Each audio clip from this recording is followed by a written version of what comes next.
आपने कल मुलाकात की, शिबली फराज साहब थे, आप थे, हामिद रजा साहब, शेख वकास अकरम साहब, साहबजादा महबूब सुल्तान साहब, 5 लोगों ने आपने रऊफ हसन 6 लोगों ने कल मुलाकात की है।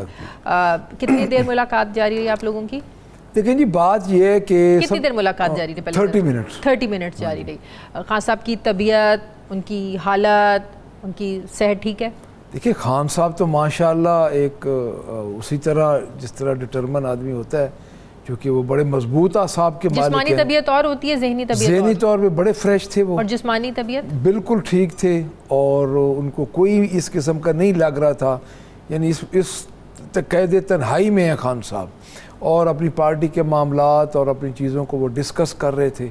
इसका मतलब खाना पीना भी सही मिल रहा है उनको, अगर उनकी जिस्मानी हालत भी आपको देखकर लगा फिट फाट है? देखिए, बात ये है जी कि खाना पीना, आपको शायद पता हो कि जेल मैनुअल से वो अपने खर्चे से खाना पीना अच्छा किया जा सकता है। हाँ। ये जेल के रूल्स में है।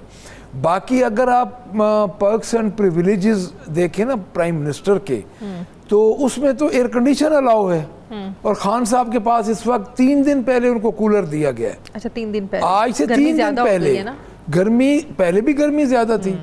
यानी एक्स प्राइम मिनिस्टर और सिंगल लार्जेस्ट पार्टी, जिनकी इस 8 फरवरी को जो कुछ हुआ है पाकिस्तान तहरीक इंसाफ के साथ, उसके बावजूद 2 उसमें सूबों, एक सूबे में और मरकज़ में उनकी अपोजिशन, और उसके बाद अपोजिशन लीडर उनके, और एक सूबे में उनकी हुकूमत है, और अभी तक उनको वो बी क्लॉस भी नहीं दी गई जो स्पेसिफिक बी क्लॉस होती है। तो इमरान खान साहब को वो वक्त याद आता होगा जब उन्होंने अमेरिका में खड़े होकर कहा था, मैं जाता हूँ पाकिस्तान, जाऊँगा तो ये नवाज शरीफ का जो एसी सोलता है मैं ज़रा ख़त्म करता हूँ ये जा। देखिए जी, बात यह है कि उस वक्त एसी लगा हुआ था ना नवाज शरीफ का, और उसके बाद नहीं उतरा। हाँ। उतारा भी नहीं गया था।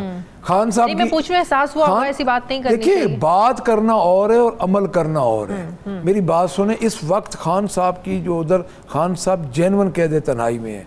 ये जो कहते हैं ना जी कि ये कंपैरिजन करते हैं अपनी उसका कैद का और इमरान खान की कैद का, ये कोई कंपैरिजन नहीं है। नवाज शरीफ तो जब कोटलखपत जेल में था, इसकी मुलाकातें होती थी। अच्छा, आपकी मुलाकात रिगार्डिंग ये जो मसाइल चल रहे हैं, सबसे पहले मुझे ये बताएं, ये जो वीडियो अपलोड करने का मसला है, कल ये डिस्कस हुआ इमरान खान साहब से? ये डिस्कस जो मेरा टाइम था उस टाइम में तो नहीं हुआ।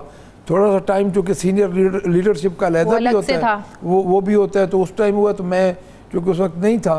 दूसरी बात यह जी, जो वीडियो वाली बात है, देखिए मैं आपको बताऊँ कि वीडियो सबसे पहले ये जो हमारी पहले, मैं आपको, आप मुझसे पूछ रही है ना कि आपकी क्या बात हुई, हमारी अपनी पंजाब असेंबली की पार्लियामेंट्री पार्टी के बारे में बात हुई। उन्होंने हमें हिदायत दी। जब क्या हिदायत मिली कि अपना टफ टाइम दें, जो कि हम दे रहे हैं, उनको पता है। सड़कों पे आके दें, क्या करें? देखिए जी, जो सड़कों पे है ना जी, सड़कों पे तो डेफिनेटली एक दिन इमरान खान की रिहाई के लिए आना पड़ेगा, और मेरे ख्याल में जो इनका रवैया है, जो इनका एटीट्यूड है, शायद वो बहुत जल्दी आना पड़ जाए। सड़कों पर आकर कभी रिहाइयाँ नहीं मिली यहाँ पे? देखिए, हमें 2 साल हो गए जिस तरह ये हमारे साथ सलूक कर रहे हैं। फांसी लग गई थी और आप कह रहे हैं कि आप सड़कों पर आएंगे। भुट्टो साहब का मैं इसलिए नहीं कहूँगा कि उनका टाइम थोड़ा सा और था, सोशल मीडिया नहीं था, सोशल मीडिया भी नहीं था, और उनके साथ एक जनरेशन जो खान साहब के साथ खड़ी है, भुट्टो के साथ, उस टाइम के लिहाज से उनके साथ बहुत ज्यादा लोगों की वाबस्तगियाँ थी।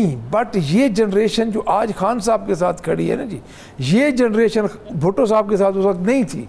ये जनरेशन लाताल्लुक थी इलेक्शन प्रोसेस से। उस वक्त 40 से 50 साल के लोग इलेक्शन प्रोसेस में एक्टिव होते थे।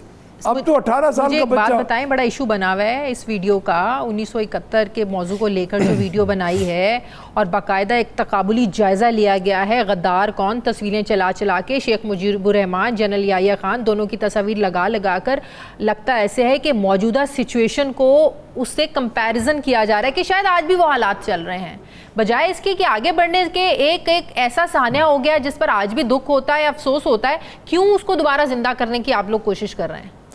बात यह है जी कि इस बात के 2 पहलू हैं।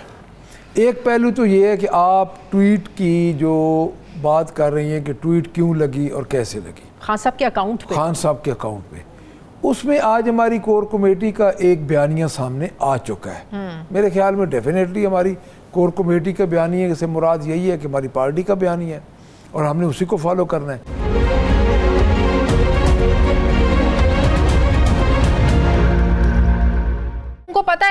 कि वीडियो अपलोड हुई है।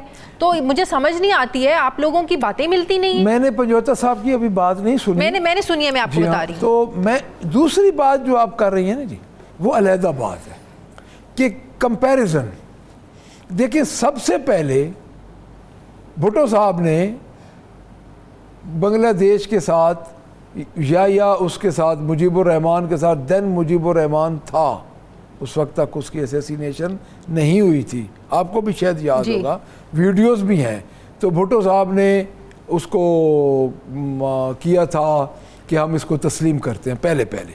दूसरी बात यह है कि कभी आपने मियां नवाज शरीफ की वो वीडियो देखी है जिसमें उसने खुद कहा है कि मुजीबुर रहमान बागी नहीं था, उसको बागी किया गया था, उसको बागी इमरान खान ने किया था उस वक्त। आप नवाज शरीफ को फॉलो करते हैं? मैं फॉलो नहीं करता, मैं आपको कंपैरिजन की बात कर रहा हूं। अब जो एक तो आ गई ये बात, उन्होंने तो मुंह से की है, एक शख्स जेल में बैठा है, उसके ट्विटर अकाउंट से इस बहस में जाए बगैर कि एक शख्स जेल में है, कैद तन्हाई में है, और मैं आपको कैटेगोरिकली कह रहा हूं वो सख्त कैद में है, ये सब झूठ बोलते हैं। अच्छा, ये उनको नहीं पता खान साहब, आप कह रहे हैं उनके इल्म में नहीं है? देखिए, मेरी चूंकि खान साहब से इस मौजू पे बिल्कुल बात नहीं हुई कि मैं आपको, जब मेरी बात नहीं हुई तो मैं आपको कोई बात उसके बारे में नहीं बता सकता। सीनियर लीडरशिप से बात हुई होगी, लेकिन मैं आपको अर्ज करता हूँ।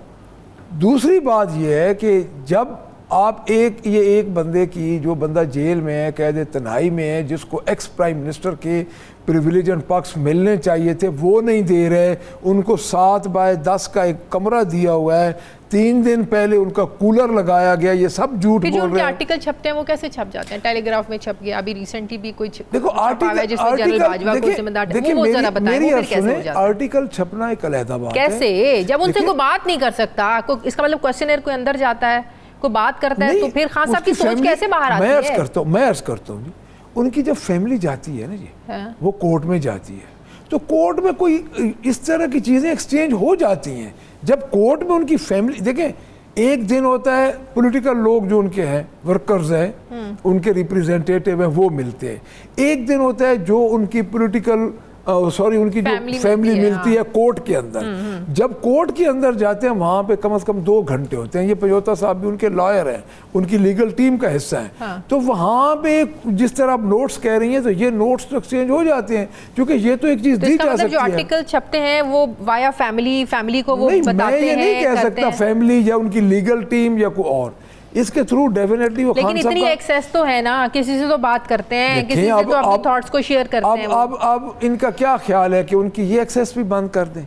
ये जितना जुल्म ये कर रहे हैं उन पे पहली, और आप देखें, आप प्राइम मिनिस्टर के प्रिविलेज एंड पक्ष देखें, एक्स प्राइम मिनिस्टर के, उनको एक कंडीशन अलाउ है, उनको और उनको अपनी मर्जी का वो तो पाकिस्तान टीवी देख रहे हैं। चीफ जस्टिस उस दिन कहा ना कि मैं कैद तन्हाई में हूँ, मुझे मेरे वकीला से मिलने की इजाजत दी जाए, तो उनके सामने ऑर्डर्स कर दिए थे चीफ जस्टिस साहब ने। देखिए, चीफ जस्टिस साहब के ऑर्डर्स का मैं तो नहीं समझ सकता कि पहले को कितने ऑर्डर्स की इम्प्लीमेंटेशन हो चुकी है उनकी, कि अब ये होगी, वो तो आगे पता चलेगा। कल तक तो नहीं हुई थी उनकी। अच्छा, अभी कोई मुझे नहीं लगता हुई थी, चूँकि बाकी उनके साथ मुलाकात हुई है, आधा घंटा कहते हैं, लेकिन आधे घंटे के बाद 15 से 20 मिनट के बाद तो उनके आ जाते हैं उठाने के लिए बंद। यानी इतनी एक तज़हीक अमेज़। उधर मेरी ये दूसरी मुलाकात है कि हम गेट से दाखिल होते हैं तो हमें ये समझा जाता है कि हमको बहुत बड़े दहशत गर्द हैं या कोई इंडिया से आ गए, यानी हम पार्लियामेंटेरियंस हैं, और वो लोग जा रहे होते हैं जो 2-2, 3-3 दफ़ा के चीफ मिनिस्टर रह चुके होते हैं, MNAs, वफाकी वज़ीर, सूबाई वज़ीर, MPs, यानी उधर एक अजीब सा अंदर वो घंटा 2 जो गुजरता है।